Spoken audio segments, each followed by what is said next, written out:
ഇന്ന് നമ്മൾ ബീച്ചിൽ മനസ്സൊന്ന് റിലാക്സ് ആകാൻ വന്നതാണ്. മനസ്സൊന്ന് റിലാക്സ് ആക്കാൻ വേണ്ടിയിട്ട് എന്റെ കൂടെ എന്റെ ഫ്രണ്ട് ഇവാനുണ്ട്. ബീച്ചിന്റെ ഈ കാറ്റും ഈ വ്യൂ ഒക്കെ കണ്ടതോടുകൂടി എന്റെ മനസ്സിന്റെ പൗതിയാണ് റിലാക്സ് ആയിട്ടോ. ഇനി നിങ്ങൾ ഇത് കണ്ടാൽ റിലാക്സ് ആയിക്കോളി.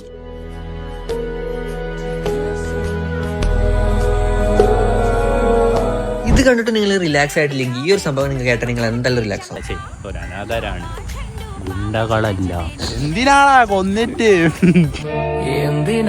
കൊന്നിട്ട് അങ്ങനെ നമ്മുടെ ചെക്കൻ 6 മണിക്ക് വീട്ടിൽ കയറില്ലെങ്കിൽ ആകെ സീനാവെന്ന് പറഞ്ഞപ്പോൾ നമ്മൾ പെട്ടെന്നൊരു ചാടിക്കാൻ കയറി. അവിടുന്ന് അവന് പൂളയും ഇറച്ചിയും വിത്തൊരു ചായ.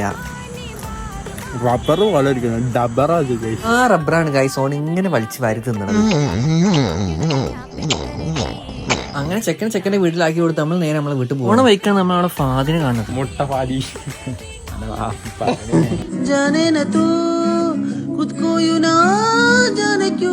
ഇങ്ങനെ അവന്റെ പള്ളിയിൽ നിന്ന് പറഞ്ഞു. അപ്പൊ അടുത്ത വീഡിയോ കാണാം.